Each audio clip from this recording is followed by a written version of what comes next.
السلام عليكم ورحمة الله وبركاته. لا، التصوير لا يجوز. التصوير، الفيديو لا بأس، لكن التصوير لا، حرام. الصورة لا يجوز، فيديو يجوز. الفيديو فهمته؟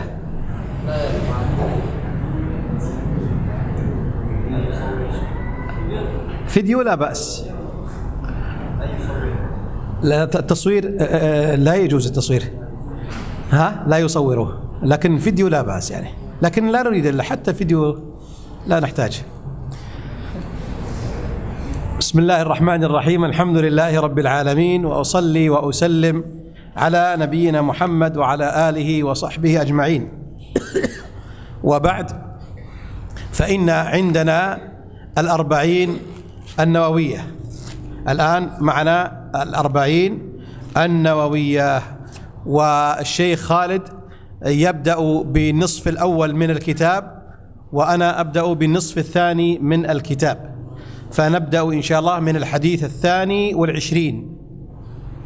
نبدأ من الحديث 22. حديث 22. فمن يقرأ الحديث 22؟ من يقرأ علينا الحديث 22؟ اسمك؟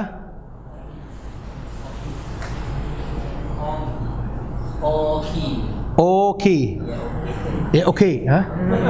سبحان الله. أوكي. عجيب يا أخوان، في أفريقيا ليسوا عربا، وأسماؤهم إسحاق وإبراهيم وإسماعيل ومحمد وعبد الله وعثمان. في أندونيسيا أسماء صعب. الأسماء صعبة جدا يعني كل ما أسأل شخص اسمه يختلف عن الثاني، كل واحد اسم غريب. ما سمعتوا عثمان، عمر؟ من اسمه عثمان؟ عمر؟ اسمك عثمان؟ عمر. ومحمد أين يرفع يده؟ محمد. 1 2 ما شاء الله، كثير. 2 هذا قليل. 3 محمد اسمك خلفك. محمد ما شاء الله. محمد ما شاء الله. طيب، شوال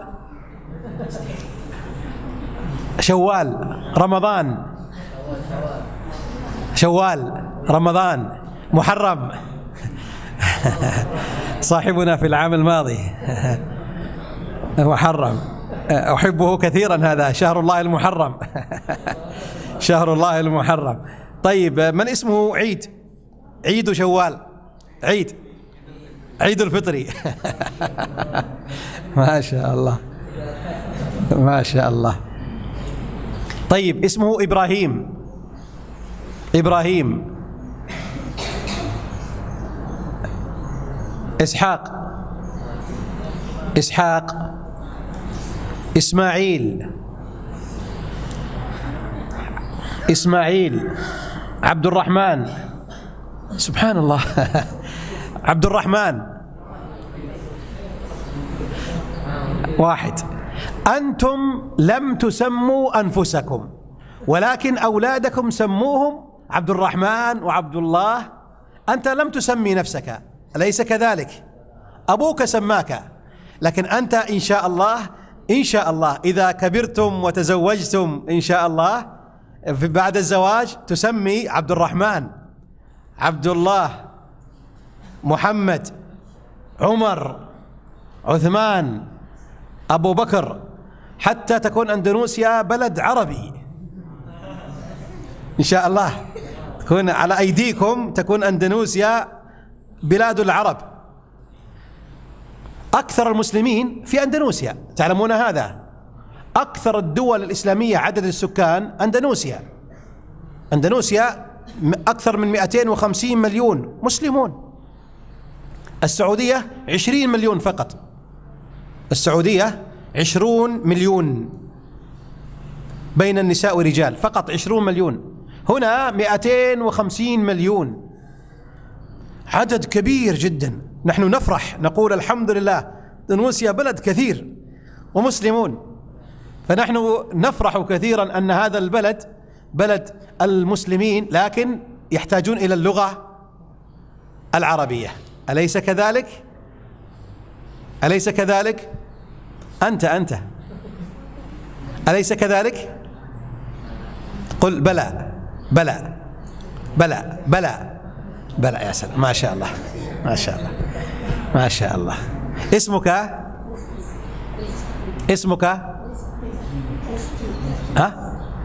ريشتي والله. رزقي هذا سألتك بالأمس هنا. رزقي، إذا كبرت وتزوجت فماذا تسمي أبنائك إن شاء الله؟ رزقي، أجب. من يترجم له يا أخوان؟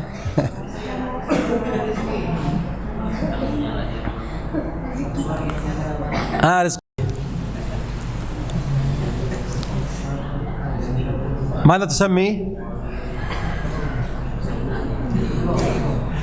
لا تفكر، ما جاء ولد حتى الآن، لكن ماذا تسمي إن شاء الله؟ ماذا؟ لا تفكر يعني، اختر أي اسم. ماذا تسميه؟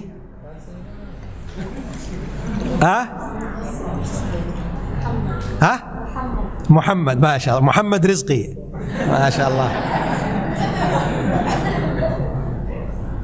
وإذا جاء البنت ماذا تسميه؟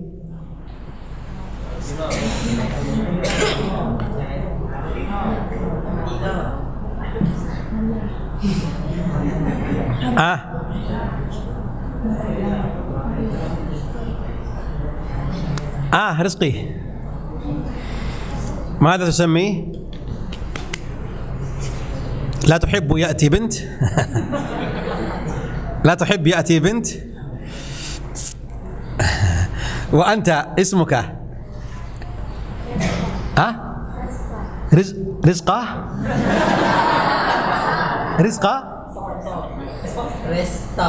ريستا. أوه.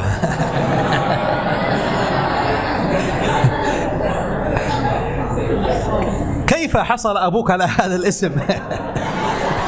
سبحان الله، صعب جدا.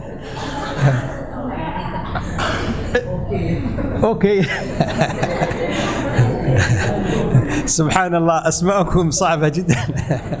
أنا أستغرب، سأخبر أصدقائي في السعودية كيف آباؤكم يستطيعون يأتوا بأسماء صعبة جدا.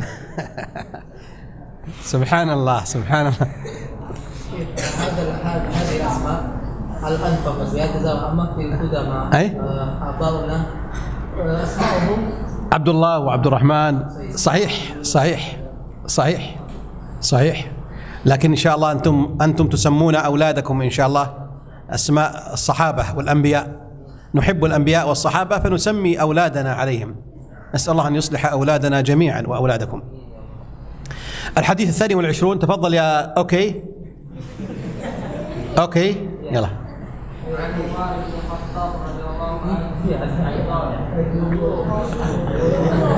22.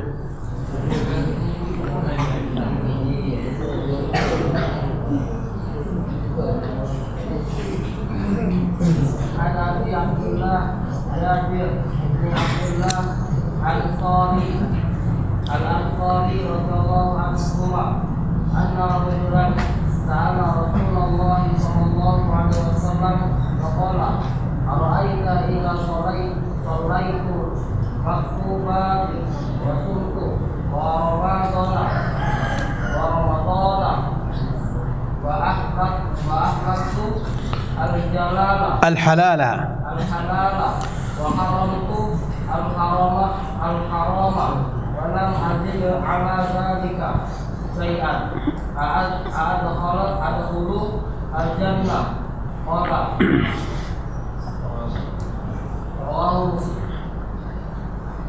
أكمل. ومعنى مكتوب عندك ومعنى حرمت الحرام، ومعنى حرمت الحرام اجتنبت، ومعنى أحللت الحلال وأنتم مقتتلان بالله. بسم الله الرحمن الرحيم. الحمد لله رب العالمين، وأصلي وأسلم على نبينا محمد وعلى آله وصحبه أجمعين. قال المؤلف رحمه الله تعالى النووي في هذا الكتاب العظيم عن أبي عبد الله جابر بن عبد الله الأنصاري رضي الله عنهما يعني أنه هو وأبوه صحابيان. فجابر بن عبد الله أبوه عبد الله بن عمرو بن حرام الأنصاري، اسم أبيه عبد الله بن عمرو بن حرام الأنصاري، فهو وأبوه صحابيان، وهما أيضا من أهل المدينة ليسوا من أهل مكة، فهم الأنصار. والأنصار في المدينة أوس وخزرج، قبيلتان، قبيلة الأوس وقبيلة الخزرج تسكن في المدينة النبوية. فجاء المهاجرون من أهل مكة من قريش، جاءوا إلى مكة فهم قرشيون، يسمون صفتهم أنهم مهاجرون، هاجروا. فأهل المدينة قسمان، مهاجرون وأنصار. فجابر بن عبد الله الأنصاري هذا ليس الأنصاري قبيلة، وإنما وصفا لهم جاء جديدا، هم أوس وخزرج، لكن لما جاء المهاجرون أصبحوا هم الأنصار. فالأنصاري هذا شيء جديد عليهم، لأنهم ناصروا محمدا وأصحابه، ناصروهم، فنقول الأنصار لأنهم ناصروهم، لكن ليسوا هم قبيلة الأنصار، بل قبيلة الأوس والخزرج، قبيلة الأوس والخزرج. جابر بن عبد الله هو وحيد أبيه، فليس لأبيه إلا جابر، والباقي بنات، والباقي بنات. يعني عبد الله بن عمرو بن حرام الأنصاري ليس عنده إلا ابن واحد فقط، اسمه جابر، ليس عنده إلا ابن واحد اسمه جابر، والباقي بنات. ولما جاءت غزوة بدر اشترك أبوه بالقتال في غزوة بدر. ولما جاءت غزوة أحد قال جابر: يا أبت أريد أن أغزو وأنت تبقى. فقال: لا، أنا أحب أن أخرج للقتال وأنت تجلس مع أخواتك. فقال: يا أبت أريد ما تريد، أنت تريد القتال والجهاد والأجر وأنا أريد. فجعلوا قرعة بينهما، انظر، هو وابنه قرعة، من هو الذي يبقى مع البنات ومن هو الذي يخرج للقتال. سبحان الله العظيم، هكذا يتسابقون هو وابنه على الجهاد ونشر الإسلام.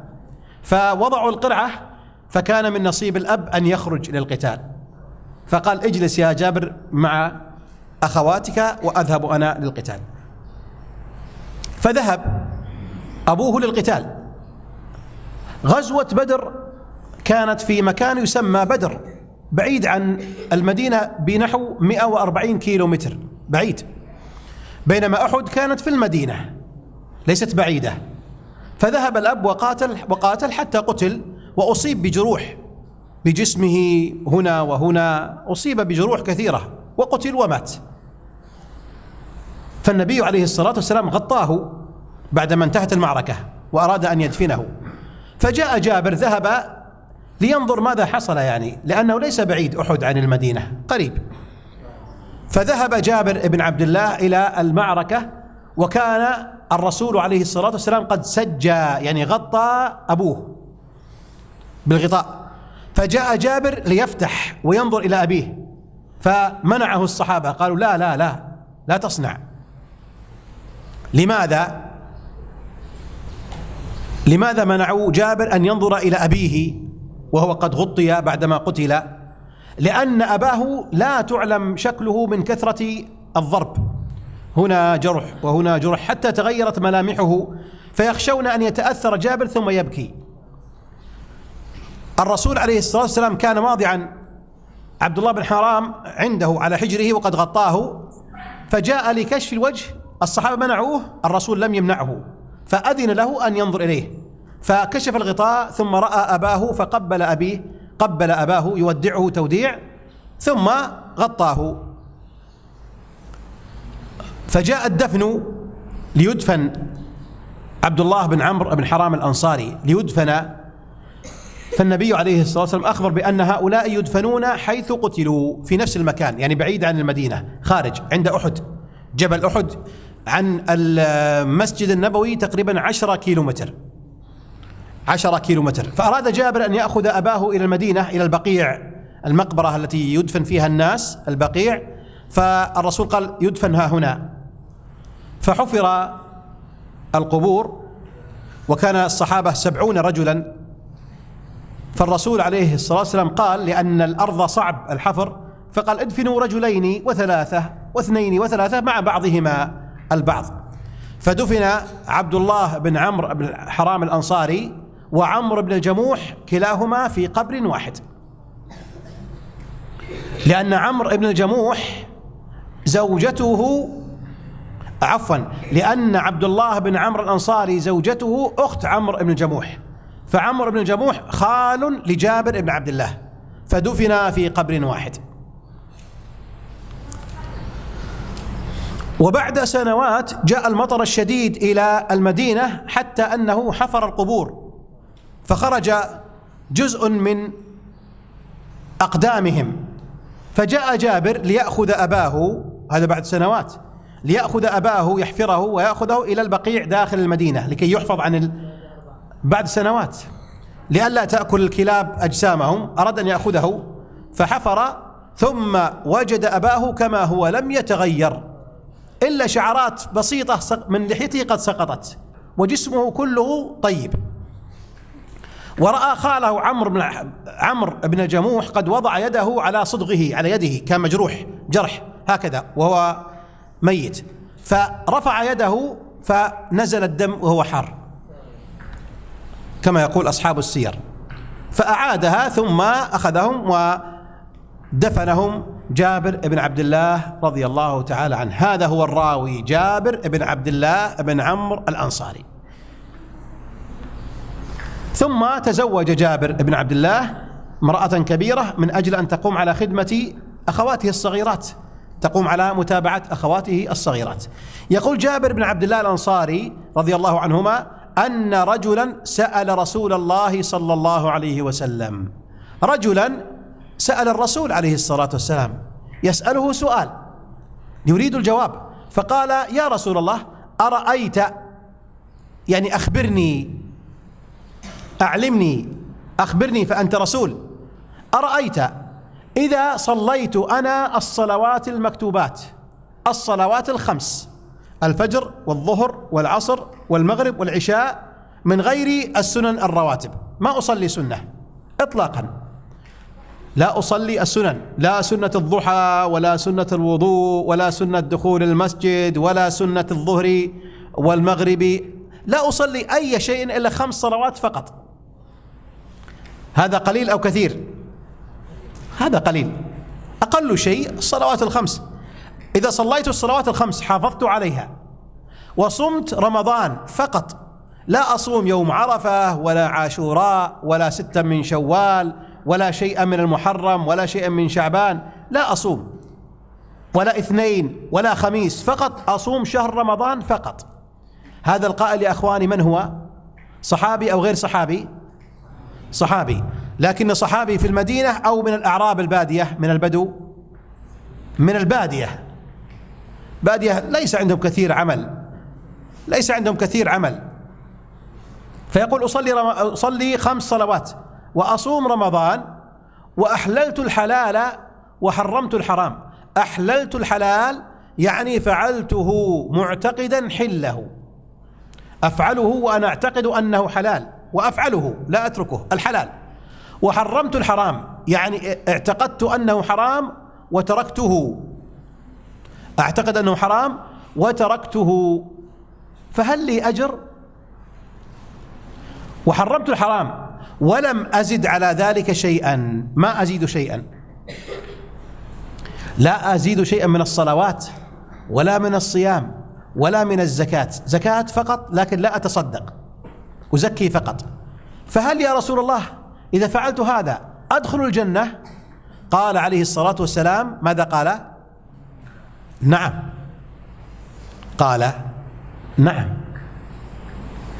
يعني لو أن إنسان فعل الواجبات فقط وترك المحرمات فقط ولم يزد على ذلك شيئا، فهل هو في الجنة أو في النار؟ في الجنة. لكن الجنة مكان واحد أو عدة أماكن؟ عدة أماكن، عدة أماكن. ما بين الدرجة والدرجة مسيرة 100 عام، ما بين الملك والملك 100 عام من الخير العظيم. فبعض الناس يكون في أدنى الجنة وبعضهم يكون في أعلى الجنة. والجنة صغيرة أو كبيرة؟ الجنة صغيرة أو كبيرة؟ كبيرة جدا. يعني انظروا يا أخواني، يقول الرسول عليه الصلاة والسلام: إن في الجنة لخيمة، عفوا، يقول عليه الصلاة والسلام: إن في الجنة شجرة يسير فيها الراكب الجواد المضمر 100 عام ما يقطعها. يسير الراكب الجواد المضمر في ظلها 100 عام ما يقطعها. شجرة طويلة ظلها، الإنسان يركب على الخيل المدرب المعلم فيسير 100 عام ما يقطع ذلك الظل. كم طولها؟ كم طولها؟ يعني طولها عالي جدا، فسقف الجنة عالي للغاية. ولذلك الناس يطيرون في الجنة كالطيور. نعم، ناس يطيرون في الجنة كالطيور، ليتنقل من هنا وهنا، يطيروا من غير حاجة إلى بنزين ولا كهرباء ولا شيء، من نعمة الله عز وجل. هذه فقط شجرة طولها ويسير في ظلها 100 عام ولا يقطع، لا ينتهي. يسير على ليس على قدميه بل على الجواد المضمر، يعني المدرب المعلم، خيل مدرب معلم يركب عليه ثم ينطلق 100 عام وهو يركض ما يقطع ذلك الظل. فالجنة واسعة جدا ومرتفعة جدا. فالجنة مراتب، أقلها من فعل الواجبات وترك المحرمات فقط، ولا يصوم إلا رمضان فقط، ولا يصلي إلا 5 صلوات كل يوم فقط لا يزيد، ولا شفع ولا وتري ولا قيام الليل ولا سنة الوضوء ولا سنة الضحى ولا سنة المغرب ولا فجر ولا غيرها، فقط الفرائض. هذا من رحمة الله أن الله يعطي الإنسان ولو عمل قليلا يعطيه الجنة، لكن ليس كمن يصلي النوافل. فقال: نعم، رواه مسلم. قال: معنى حرمت الحرام اجتنبته، ومعنى أحللت الحلال فعلته معتقدا حله. طيب، هذا الحديث أين الزكاة؟ أين الحج؟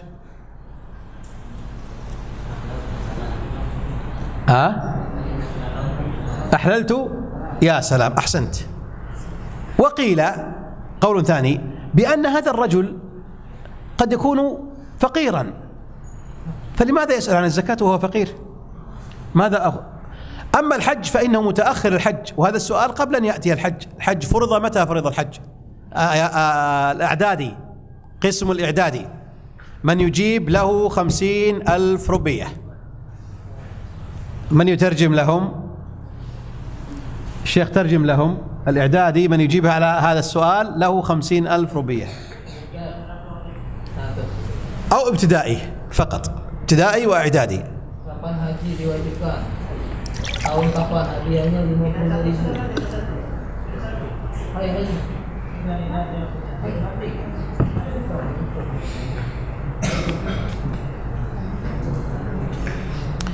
أسأل إعدادي فقط وابتدائي، لا إعدادي من الصغار أنت ما شاء الله أنت. طيب، السؤال: متى فرض الله الحج؟ ترجم. Kapan haji diwajibkan? متى؟ أي عام؟ أي سنة؟ أنت إعدادي؟ لا، إعدادي من الصغار يعني ليس من الكبار. إعدادي متوسط. أيوة، متوسط. من كان عمره 13 عاما وأقل، أحسن كذا. من كان عمره 13 عاما فأقل. يلا، متى فرض الله الحج؟ والغش ليس منا من غش، من غشنا فليس منا. الحمد لله لم يأتي جواب. الحمد لله ما في جواب، أنا سلمت. الحمد لله. فالحج فرض في العام 9 للهجرة، وهذا سأل قبل ذلك، عام 9 للهجرة، وهذا سأل الرسول قبل أن يفرض الحج، فقال عليك أن تصوم وعليك أن تصلي. طيب، هذا هو الحديث الأول. الحديث الذي يليه، تفضل يا شيخ. أوكي، 23.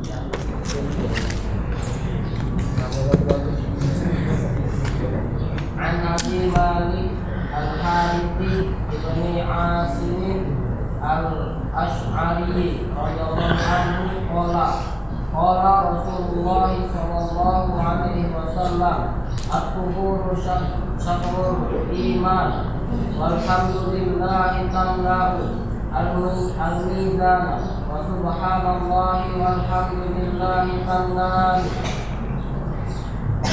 أو تملأ ما بين السماوات والأرض، والصلاة نور، والصدقة برهان، وصبر ضياء، والقرآن حجة لك أو عليك، كل الناس يعبد وبائع نفسه ومعتقها أو موقفها. رواه أحسنت. حديث 23 عن أبي مالك الحارث بن عاصم الأشعري. أبو مالك الحارث عاصم، هذه أسماء عربية. استمع إلى جابر بن عبد الله، جابر، عبد الله، مالك، الحارث، عاصم، أشعري، هذه أسماء عربية. رضي الله عنه قال: قال رسول الله صلى الله عليه وسلم: الطهور شطر الإيمان. الطهور بضم الطاء، الطهور. الطهور شطر يعني نصف الإيمان. فالإيمان ينقسم إلى قسمين: القسم الأول الطهور، والطهور معناه استعمال المطهر. الطهور استعمال المطهر كالماء والتراب، كالماء والتراب، كالماء الوضوء والغسل، والتراب التيمم.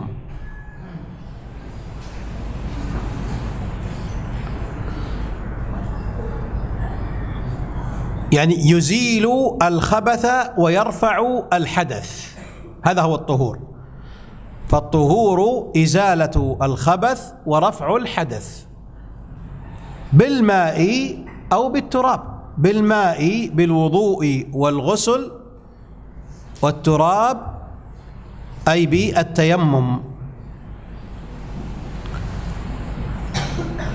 إذن ما معنى الطهور؟ استعمال المطهر. ما هو المطهر؟ إما ماء أو تراب. الماء وضوء وغسل، والتراب بالتيمم، إزالة النجاسة، إزالة الخبث بالتيمم. فهذا نصف الإيمان. من أراد أن يصلي فلا بد أن يتوضأ أو يتيمم، فلا تقبل صلاة بغير طهور. فالطهور شطر، نصف الإيمان الطهارة، والنصف الآخر هو العمل، أن تصلي عمل. فالوضوء إزالة الأخباث ورفع الأحداث، والصلاة فعل، فأنت بين إزالة وبين فعل، بين ترك وبين فعل. هذا معنى الطهور، شطر الإيمان. طيب ما هو الإيمان؟ ما هو الإيمان؟ أنا مؤمن. ما معنى مؤمن؟ يا أيها الذين آمنوا، الإيمان هو التصديق، هو التصديق. الإيمان هو التصديق. مؤمن يعني مصدق. ما الفرق بين المؤمن والكافر؟ التصديق. الكافر يكذب والمؤمن. طيب لماذا تصلي؟ تقول أريد الجنة. الكافر يقول أين الجنة؟ أنا لا أشاهد الجنة. يوم القيامة يقول يا ليتني كنت أصلي، لأنه يشاهد النار والجنة. من شاهدها ليس هذا مؤمنا. ماذا يفيده يعني؟ نحن نصدق بكلام الله لو لم نره، نحن ما رأينا ولكن نصدق. لماذا أقوم في الفجر وأتوضأ وآتي للمسجد وأصلي وفيه الصعوبة؟ أقول أريد الجنة. هل رأيتها؟ تقول لا. إذن كيف تعرف؟ أقول أصدق بأن الله قد قال يا أيها الذين آمنوا، يعني يا أيها المصدقون بشيء ما رأوه. ما رأوه. بعض الناس يهتم بالأمر الذي يشاهده ويحسه. للأسف لو نقول من يصلي الفجر معنا غدا فله 1,000,000 روبية، الناس سيأتون. لماذا؟ لأن الأجر يشاهده يأخذ.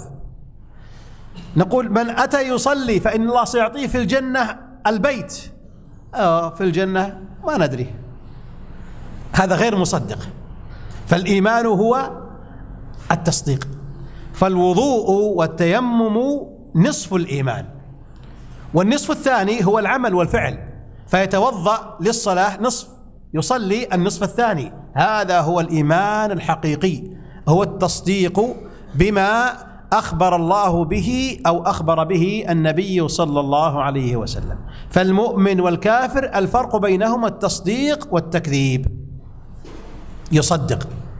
فإذا ضعف الإيمان فإنه يتعامل مع المحسوسات. إذا ضعف الإيمان فإنه يتعامل مع المحسوسات.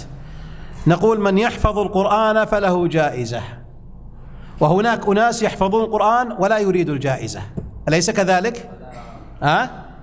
نقول يا من يحفظ القرآن فله وله وله وله، فيحفظ. هذا يريد الدنيا، يريد الدنيا. هذا تصديقه ضعيف. فنقول من يحفظ آية فإنه يقرأ يوم القيامة ويرقى درجة، ومن يقرأ آية فإن له في الجنة منزلة. هذا قليل قليل، يريد الدنيا. من يحفظ القرآن ماذا تعطيني؟ سبحان الله، الله يعطيك، الله يعطيك. يا أستاذ أريد أن أحفظ. لماذا؟ أريد أخذ الدرجات العالية، تعطيني درجات من أجل أن أكون معي الشهادة. هذا دنيا. فالتصديق هو الإيمان، والإيمان هو التصديق. فالطهور شطر الإيمان. لماذا تتوضأ بالماء البارد في هذا الوقت البارد؟ يقول هذه طهارة، وأنا أصدق بأن الله يعطيني على هذا الأجر. لماذا تقوم بالليل وتصلي قيام الليل؟ قال أريد الجنة. هذا هو الإيمان. الإيمان هو التصديق الذي يتبعه العمل، يصدق ويعمل. هذا معنى الطهور شطر الإيمان. والحمد لله تملأ الميزان. الحمد لله تملأ الميزان. ما معنى الحمد وما معنى الميزان؟ الحمد هو وصف المحمود بالكمال محبة وتعظيما. اكتب عندك، الحمد هو وصف المحمود بالكمال محبة وتعظيما.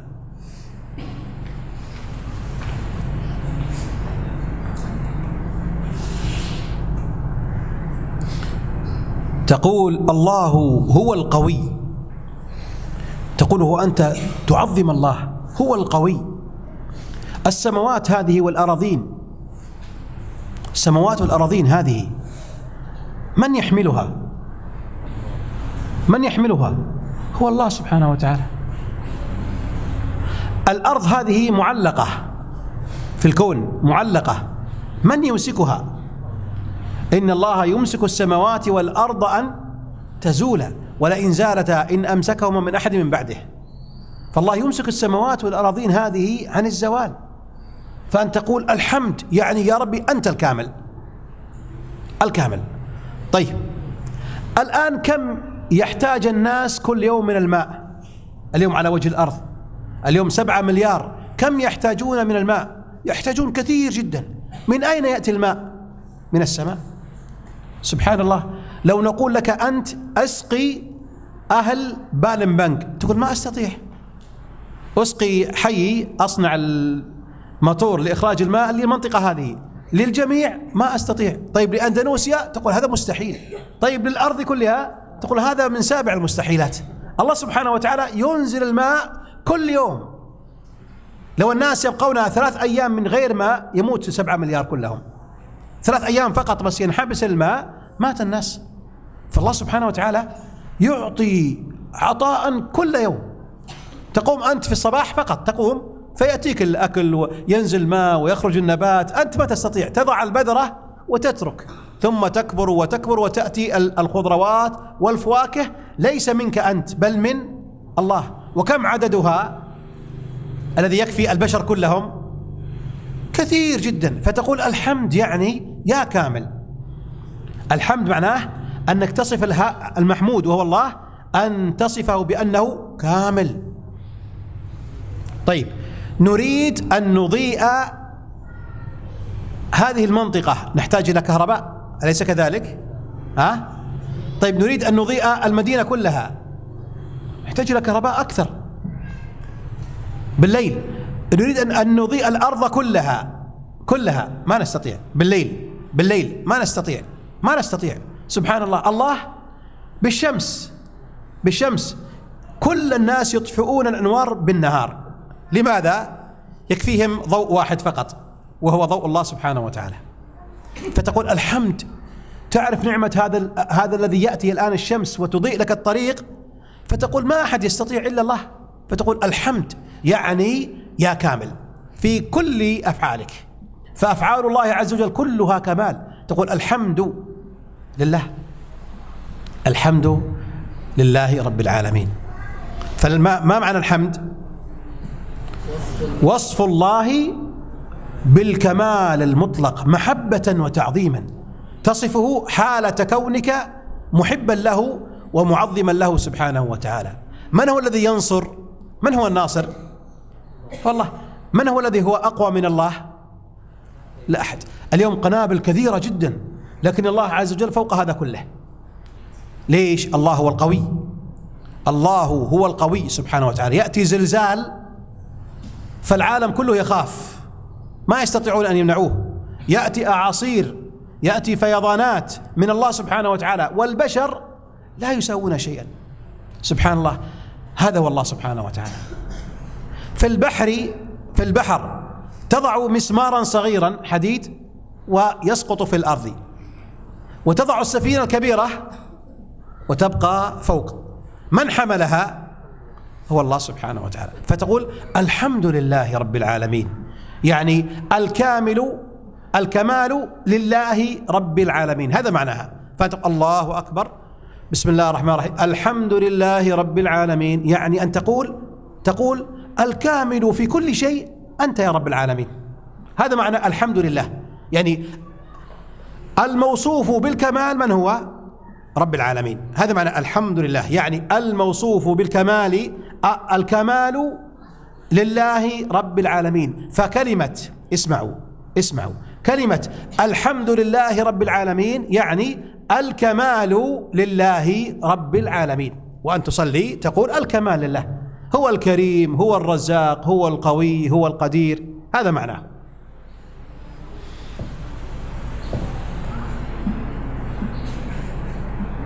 تأكل هذا الطعام من أين جاءك؟ من أين جاءك؟ من الله. أنزل المطر وأنبت النبات وأخرج أنواع الفواكه لك، فإذا انتهيت من أكلك تقول الحمد. يعني هذا كله من أين؟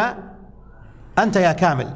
الحمد الكمال لله رب العالمين، تقول الحمد لله رب العالمين. فالحمد لله إذا قلتها أنت فإن ثوابها يملأ الميزان يوم القيامة. هناك ميزان ذو كفتين، حسنات وسيئات. فإذا قلت الحمد لله الحمد لله الحمد لله الحمد لله، ليس مني، من الله.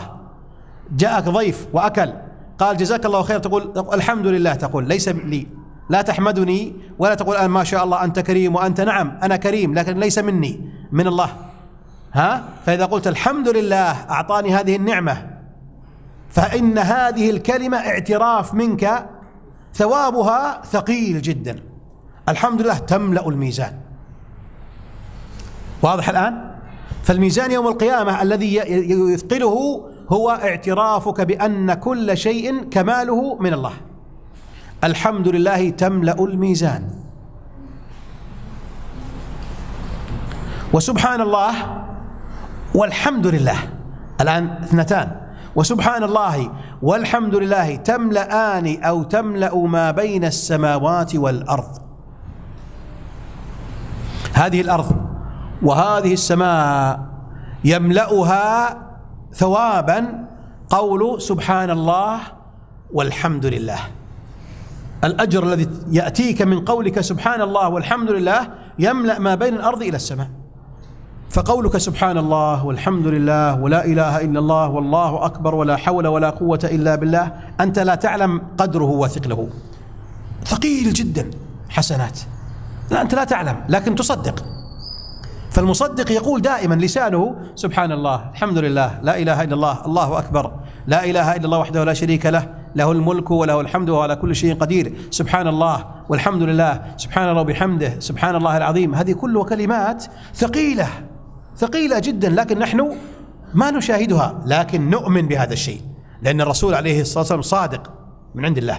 وسبحان الله والحمد لله تملأ أو تملأ ما بين السماوات والأرض. ما معنى سبحان الله؟ سبحان الله يعني أنزهك عن كل نقص وعيب، أنزهك عن كل نقص وعيب. الله كامل أو ناقص؟ فمن أنقصه تقول سبحان الله، يعني يا ربي أنت لست ناقصا.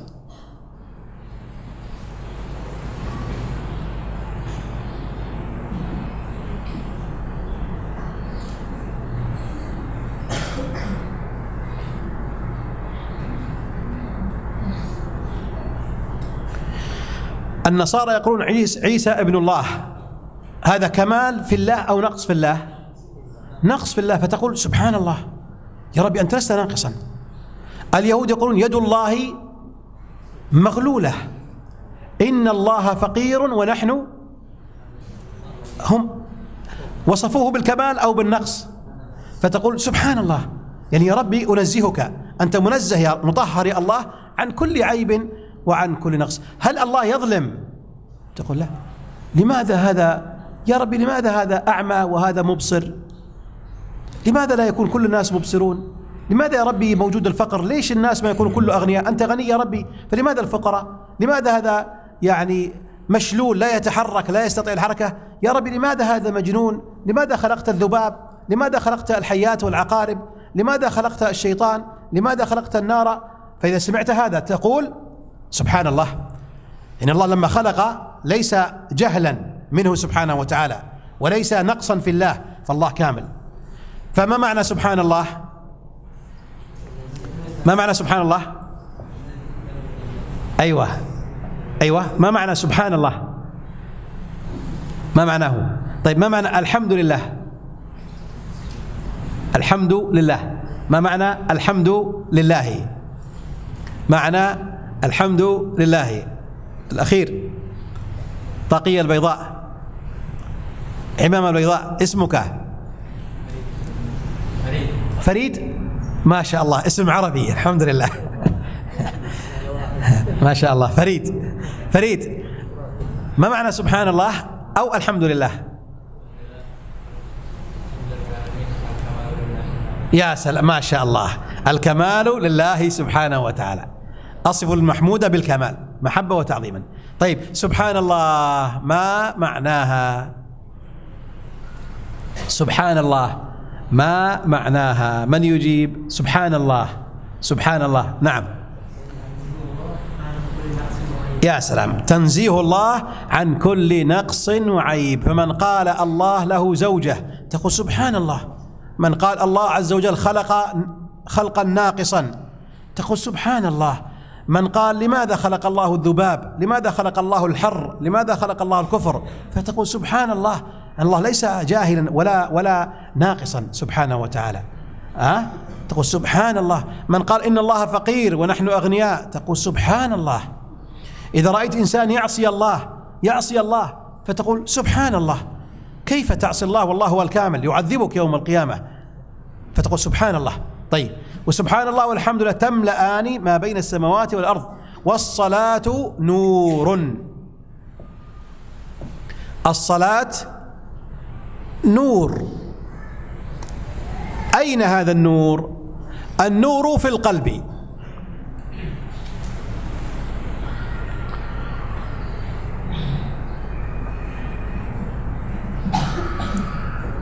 النور هو الراحة والسعادة والطمأنينة، مرتاح وسعيد مطمئن. الصلاة نور في قلب الإنسان المؤمن، يشعر بالسعادة والراحة، لا يفكر بالانتحار ولا يمل من الحياة ولا يعيش منقبض القلب، لا، منشرح مبسوط فرحان متهلل، حتى أن وجهه نور. فإذا كان الداخل سعيدا أصبح شكله جيدا، وإذا كان كثير المشاكل وجهه يسود، يكون قريب إلى السواد. الصلاة نور، نور في القلب، نور في الوجه، نور في القبر، نور في المحشر. 4 أماكن.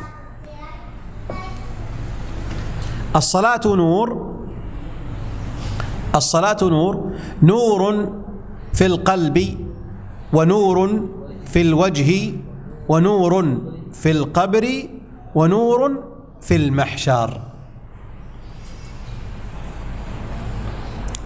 ونور في المحشر. فمن كان محافظا على الصلوات فإن الله يعطيه هدية هذا النور في قلبه، يشعر بالراحة والسعادة. إذا جاء الموت ما يخاف، إذا جاءت الحروب ومشاكل ما يخاف، إذا جاءت الشدة ما يخاف. إن بقي حيا الحمد لله، إن مات الحمد لله، هو لم يعمل المعاصي. الصلاة نور في قلبه وفي وجهه كذلك، تراه يعني أساريره منبسطة، وجهه مبيض. في القبر، القبر أليس فيه الظلمة ظلام؟ نعم، إلا المصلي فيكون له نور في قبره، يكون قبره ممتدا ملء البصر. هذا المؤمن فقط ينظر. نحن ننظر إلى قبر صغير، لكن الميت المؤمن ينظر إلى قبره كبير ملء العين ونور، يشعر بالسعادة والراحة. في المحشر إذا انتهوا من الحساب وذهبوا إلى يمشون في الأمام، فأمامهم النار هناك، ثم بعدها الجنة. من أراد الجنة، كل أحد لا بد يمر على النار، حتى محمد عليه الصلاة والسلام، وحتى إبراهيم، وحتى نوح، وحتى آدم، كل الناس لا بد يمروا على النار بالصراط.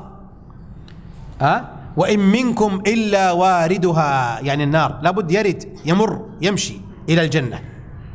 عندما يذهب إلى النار، قبل النار ظلام دامس، ظلام، سيمشي ويخاف أن يسقط بالنار. المؤمن إذا كان عمله كثيرا فجسمه كله نور، يمشي بنور. وإذا قل الإيمان قل النور، قلت الصلاة يقل النور، حتى يكون وجه فقط فيه النور. بعض المؤمنين الضعيفين يكون في رجله النور، يضيء وينطفئ، يضيء وينطفئ، إذا أضاء يمشي، إذا انطفأ يقف. هذا المؤمن الضعيف. أما المنافق فإن ليس له نور إطلاقا. صديقه في الدنيا الذي كان يصلي في يوم القيامة ماذا يقول المنافق وهو يمشي في الظلام؟ إذا أنت مشيت في الظلام معك النور، ماذا يسمى فيه النور؟ ها؟ سنتر معه السنتر. الذي ليس معه السنتر يقول اصبر انتظر، أليس كذلك؟ أنا لا أشاهد، اصبر، قد يسقط هذا في ظلام. يوم القيامة المنافق يمشي وخائف كما جاء في سورة الحديد: يوم ترى المؤمنين والمؤمنات يسعى نورهم بين أيديهم وبأيمانهم يقولون ربنا أتمم، لا ينطفئ، أتمم لنا نورنا إلى أن نصل أمام. ماذا يقول المنافق؟ يوم يقول المنافقون والمنافقات للذين آمنوا انظرونا انتظروا ما نشاهد نقتبس من نور، نأخذ منكم النور، نقتبس من نوركم. لا تستعجل يا مؤمن، اصبر أنا أمشي معك، يقول المنافق. المؤمن يقول لا اذهب إلى الدنيا، اعمل صل اذهب. قيل ارجعوا وراءكم يعني إلى الدنيا، اذهب إلى الدنيا، تريد النور مثلي، اذهب إلى الدنيا تصلي وتصوم. يعني يضحك، يستهتر، استهزاء به.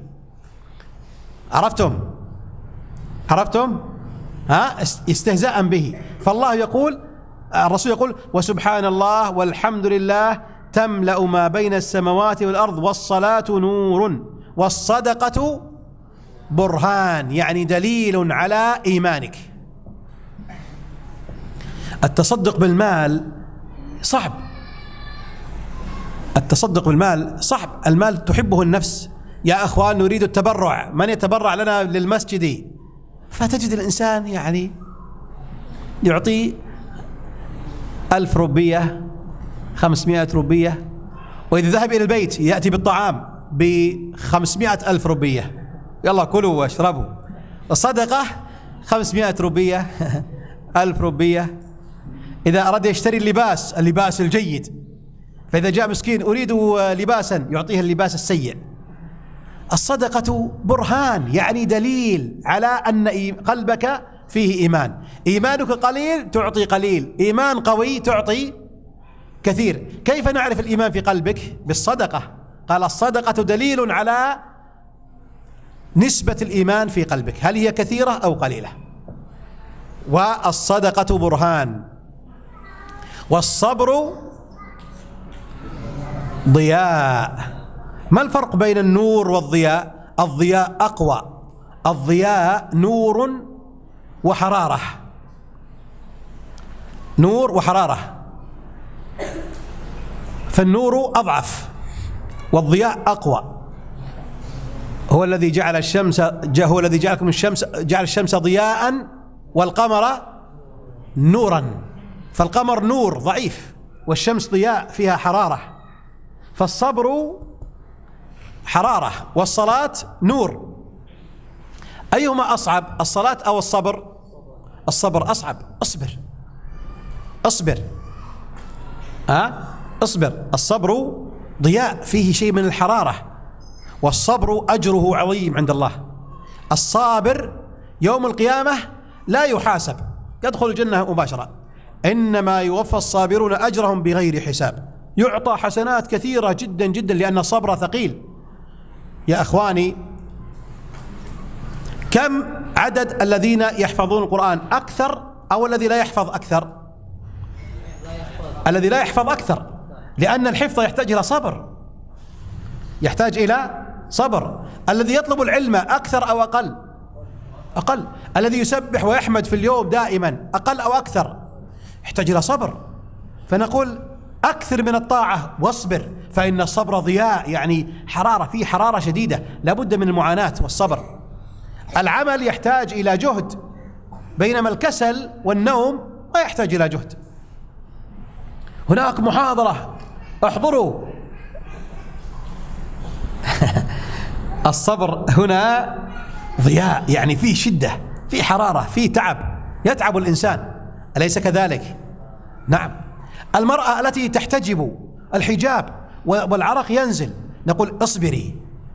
تقول كيف هذه النساء لا تلبس الغطاء؟ فنقول نعم لا تلبس الغطاء، لأن الجنة أهلها قليل والنار أهلها كثير، فاصبري.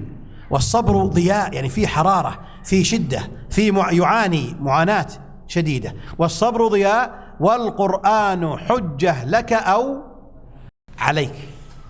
القرآن حجة لك أو عليك. وأقيموا الصلاة، يقرأ الإنسان وأقيموا الصلاة، قد تصلي فيكون حجة لك، وقد لا تصلي فيكون حجة عليك.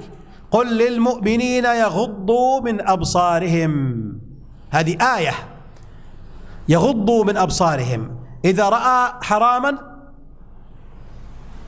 حجة لك، إذا حراما أستغفر الله أستغفر الله أستغفر الله سبحان الله، هكذا. أو إذا رأى امرأة جميلة، سبحان الله الذي خلق هذا خلق الله سبحان الله الشيطان يقول لا بأس لا بأس انظر. القرآن حجة إما لك أو عليك. رب قارئ للقرآن والقرآن يلعنه، رب قارئ للقرآن والقرآن يلعنه. يا أيها الذين آمنوا لا يسخر قوم من قوم. هل عندكم هنا في تناوز بالألقاب؟ يوجد في إندونيسيا؟ يوجد تناوز بالألقاب. أنت من قبيلة كذا، أنت من مدينة كذا، أنت من أبوين فقيرين. هذا يا أيها الذين آمنوا لا يسخر قوم من قوم عسى يكونوا خيرا منهم. ثم إذا نبذ نقول الآن القرآن حجة عليك، يوم ستحاسب لأنك قرأت القرآن لكن لم تطبق القرآن. هل القرآن نزل فقط للقراءة والحفظ فقط؟ لا، من أجل الفهم والعمل. حفظ ثم فهم ثم عمل. حفظ فقط ما يصلح. في أناس يحفظون القرآن الكريم وهم سيء الأخلاق، أخلاقه سيئة ويحفظ القرآن الكريم، هذه مشكلة. فقوله عليه الصلاة والسلام والقرآن حجة لك أو عليك، كل الناس يغدو، يعني يغدو، الغدو هو الذهاب في الصباح، الغدو هو الصباح.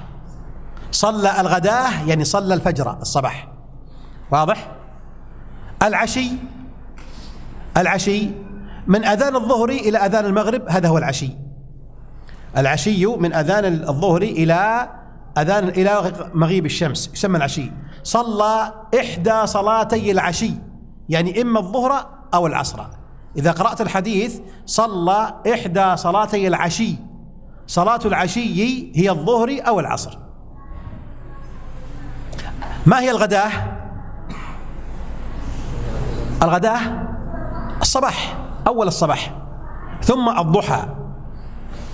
الضحى. الغداة أول الصباح، الضحى يكون وسط النهار. فالرسول يقول كل الناس يغدو، إذا قام من النوم يخرجون. الذي يذهب إلى مدرسته، يذهب إلى عمله، إلى وظيفته، إلى دكانه، يغدو، يذهبون. فبائع نفسه، كلهم يبيع نفسه.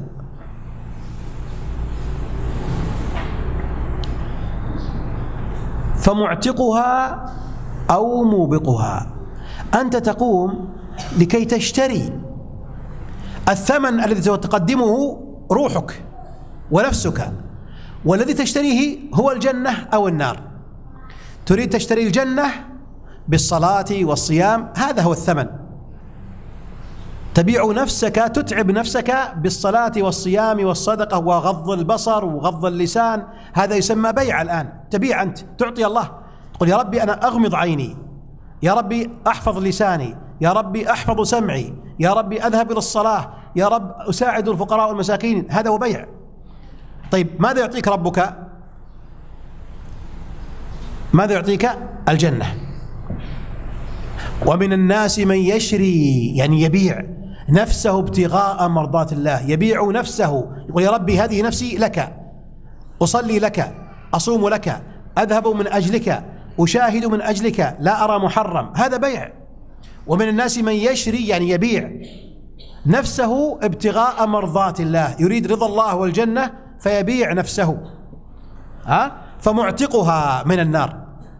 الثاني أو موبقها أي مهلكها، ينظر إلى الحرام هو الآن يبيع، ينظر إلى الحرام، يأكل حرام، يفعل حرام، يظلم الناس، يقطع الرحم، هو الآن يبيع.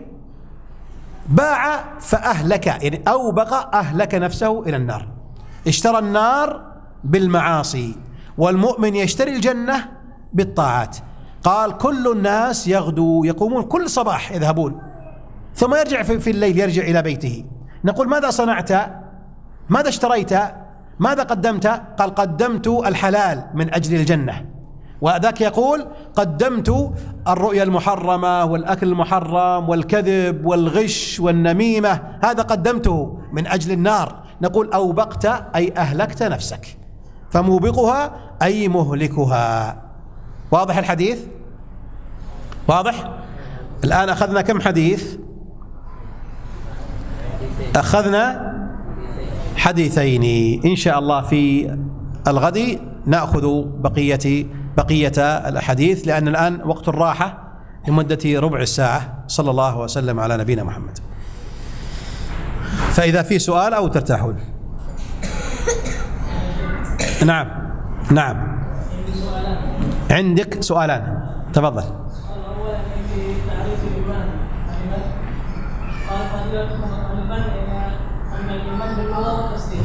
أن الإيمان التصديق مع الإقرار. إيه؟ لا. نعم، هناك من يصدق لكن ما يقر، والإقرار والتطبيق والعمل. التصديق مجرد، فإن أبو طالب مصدق أليس كذلك؟ لكنه لم ينقاد. فالتصديق مع الانقياد والقبول، هذا هو تعريف الإيمان. فالإيمان ليس هو التصديق فقط، لأن هناك من صدق ومخلد في نار جهنم. فالتصديق مع القبول والانقياد هو الإيمان من حيث اللغة. أما حيث الاصطلاح فهو قول باللسان واعتقاد بالجنان وعمل بالجوارح. نعم. الثاني بين الحمد والشكر، هذا يحتاج إلى بسط وشرح، وكثير من الأخوان لم يصلوا إلى مستوى هذه المعلومة. لكن نقول الحمد والشكر بينهما عموم وخصوص من وجه. الحمد أعم من حيث يعني أشياء معينة، والشكر أعم من حيث أشياء معينة. فالحمد يكون بالقلب واللسان، بالقلب واللسان. فنقول ليس كل من أهدى إليك نعمة تحمده، وكل من أهدى إليك نعمة فإنك تشكره. فأنت تشكر من قدم لك النعمة ولا يشترط أن تحبه، بينما الحمد معه المدح والثناء عليه. فالحمد من جهة أعم، والشكر من جهة أعم. فالحمد نقول الإنسان من أسدى إليك معروفا فقد تحمده وقد تشكره، وقد لا تشكره من غير حمد. فالشكر على من قدم لك النعمة، بينما الحمد تحمد من قدم لك النعمة أو لم يقدم لك النعمة. هذا مع الفرق بينهما على وجه العجلة. الشكر كذلك يكون باللسان، الحمد ليس شرط أن يكون باللسان. فالشكر يكون باللسان، يعني يشكر الله على نعمه بقلبه وبلسانه، يكون شاكرا، كما قال عز وجل وقليل من عبادي الشكور، أي بلسانه. انتهى؟ نعم.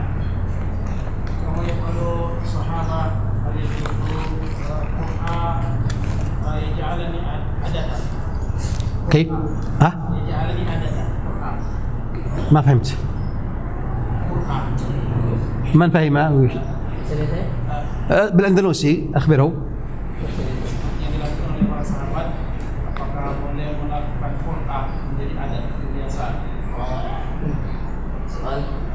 هل نفعل القرعة نجعلها عادة في اليوم؟